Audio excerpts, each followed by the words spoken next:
the giveaways, the chaos. But that's not the story. The real story is the board. Because some creators make videos, and some creators build systems that cannot lose. So here's the question. Was this success luck, or was it checkmate every time? To understand that, you have to stop thinking about YouTube as entertainment and start thinking about it as a system. Every system has a board, a set of rules, a limited number of moves. From the outside, YouTube looks chaotic. Millions of creators, millions of videos, all competing at once. But under the surface, the rules are simple: attention, retention, and scale. Luck can win you a single move, but it can't win you the game. Most creators chase moments. System thinkers build positions.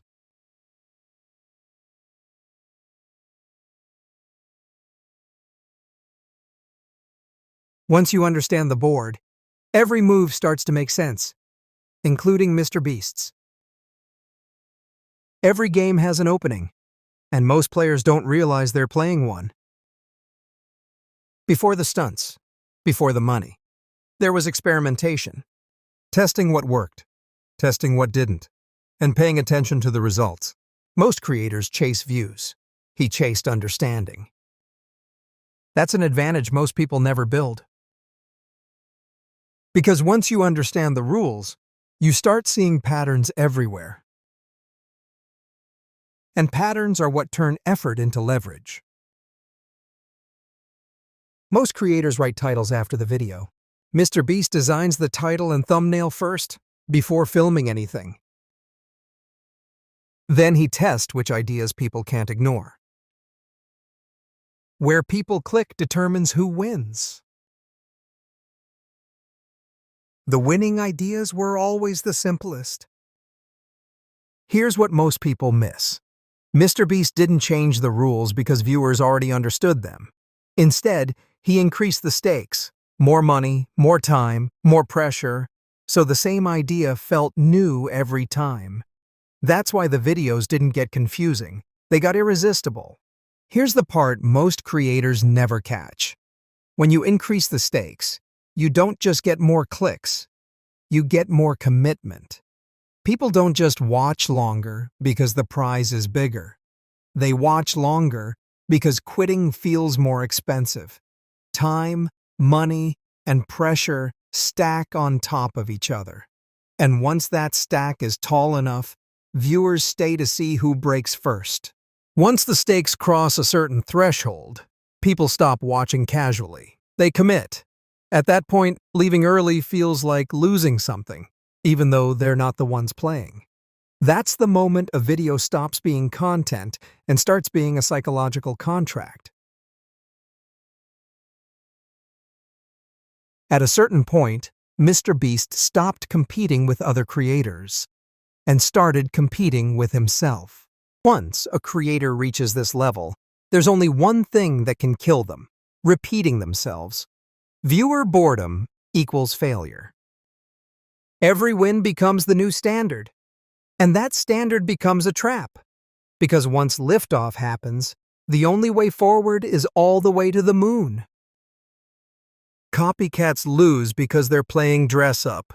Same title, same thumbnail, same budget beast energy. But while they're stitching costumes together, MrBeast is running the whole production that makes the ideas win.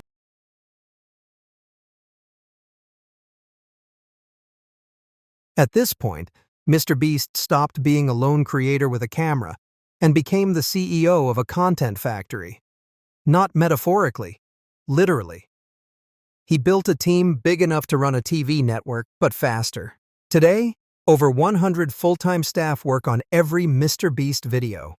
Writers crafting hooks, producers scouting locations, builders turning sketches into sets, teams designing challenges weeks before a single camera rolls. It all runs out of his massive headquarters in Greenville, North Carolina. A warehouse the size of an airport hangar, with separate buildings just for sets, props, and stunts. Most creators shoot in bedrooms. He shoots in a village built for filming. And here's the part no copycat can clone. You can imitate a thumbnail. You can borrow an idea. But you can't fake an army of specialists trained to execute crazy concepts at impossible speed. And while Beast Philanthropy feeds families, and Feastables moves millions of chocolate bars, everything still begins right here, inside the main channel. Because the videos aren't the byproduct, they're the engine powering everything else. And what that engine builds next are the most ambitious challenges YouTube has ever seen. This is where the machine became undeniable. MrBeast didn't parody Squid Game, he rebuilt it.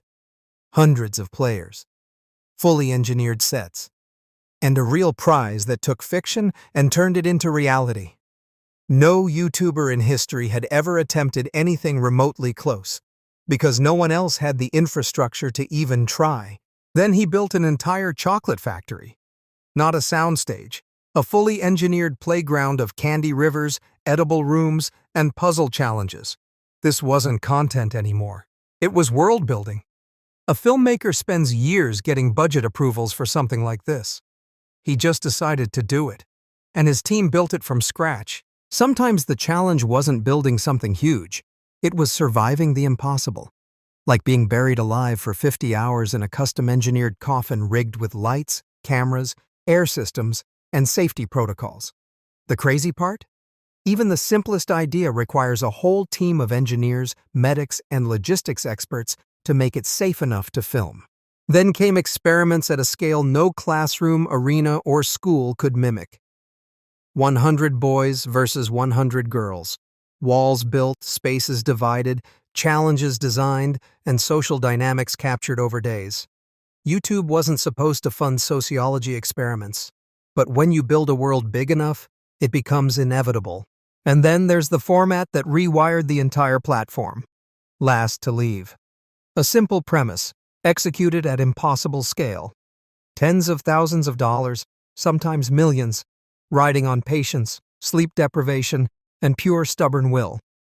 It's survival meets game show mathematics, engineered to hold attention from frame one to the final decision. By this point, the challenges weren't just videos, they were events. Global spectacles watched in every time zone. Months of work poured into a single upload. He didn't follow the algorithm followed him. And once he mastered the game, he used it for something bigger than the game, giving back at a scale YouTube had never seen.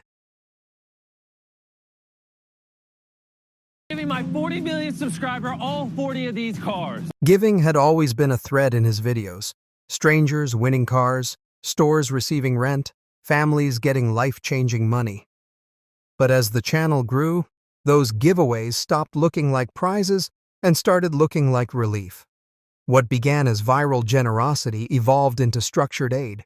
Food, shelter, surgeries, education, delivered with movie studio precision. This wasn't luck or impulse. It was infrastructure meeting responsibility. One of the clearest examples came when he confronted food insecurity head-on. MrBeast didn't just donate a pallet of canned goods. He launched a full-scale operation in Greenville, North Carolina. Over time, that warehouse distributed millions of meals to families who didn't know where their next dinner was coming from.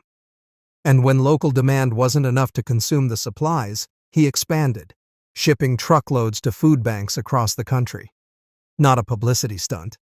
A system, built brick by brick, that outperformed charities with 10 times the staff and a fraction of the speed. And halfway across the world, another need called. In communities spanning Kenya, Cameroon, Uganda, and Zimbabwe, access to clean water meant walking hours every day, and still risking disease. So he funded and built 100 freshwater wells, each one transforming an entire village. Children stopped missing school to carry water. Mothers no longer chose between thirst and safety. A video upload became a pipeline that carried hope straight into the ground. But not every act of service was met with applause. When he helped communities rebuild after infrastructure failures in South Africa, Malaysia, and Jamaica, critics pounced.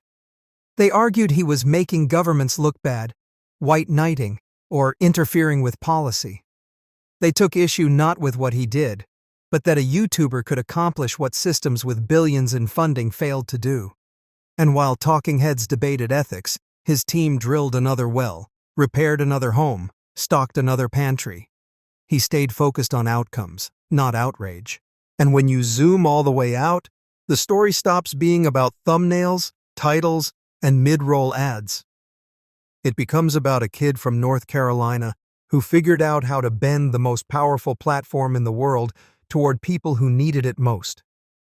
He beat the game the only way that truly matters, by changing the rules so others could win too. And long after the trend cycles and controversy fades, families will still eat, homes will still stand, wells will still flow, and people will still see, because one creator refused to stop at entertainment. In a world obsessed with views, he used them to build a better one. Checkmate. For good.